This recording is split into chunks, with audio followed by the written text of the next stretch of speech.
नमस्कार सम्पूर्ण दर्शकहरूलाई। आज हामी पछिल्लो भएको सम्पूर्ण घटनाहरूको छोटकरीमा चर्चा गर्दैछौँ। यो भागमा परिवारको माया, सङ्घर्ष, आर्थिक अवस्था, नयाँ कामका सुरुवात र जीवनमा आउने परिवर्तन निकै भावनात्मक रूपमा प्रस्तुत गरिएको छ। कथाको सुरुवातदेखि नै पात्रहरूको जीवनमा केही नयाँ मोड आउने सङ्केत देखिन्छ।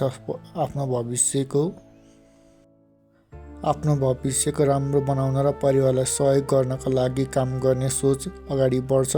विशेष गरी नयाँ कामको अवसरसँगै पात्रहरूको जीवन एउटा नयाँ यात्रा सुरु हुने अवस्था बन्छ।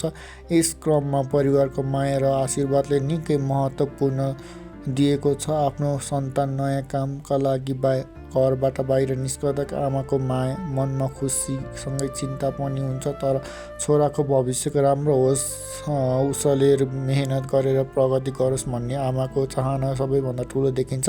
कथाको अटो चालकको काम एउटा महत्त्वपूर्ण माध्यम बनेर आउँछ।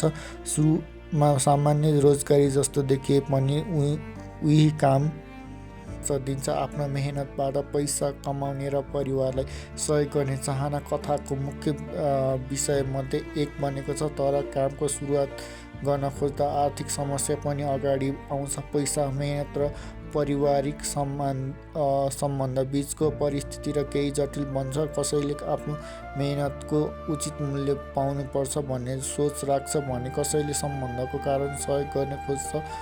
यही कारणले कथामा भावनात्मक द्वन्द्व सिर्जना हुन्छ। अर्कोतर्फ केही पात्रहरूको सम्बन्धबिच पैसाभन्दा माथि रहेको देखिन्छ। उनीहरू एक अर्कालाई सहयोग गर्ने चाहना कसैले पनि आफ्नो आवश्यकभन्दा व्यक्तिको भविष्यलाई प्राथमिक दिएको देखिन्छ। यसले कथाको मानवीय सम्बन्ध राम्रो पक्षलाई देखाएको छ।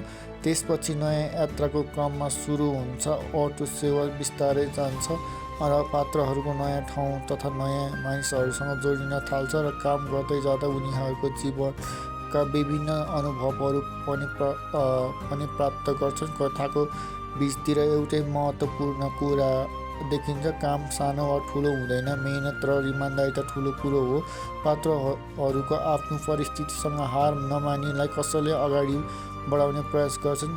त्यही सङ्घर्षले उनीहरूको चरित्रलाई अझ बलियो बनाए।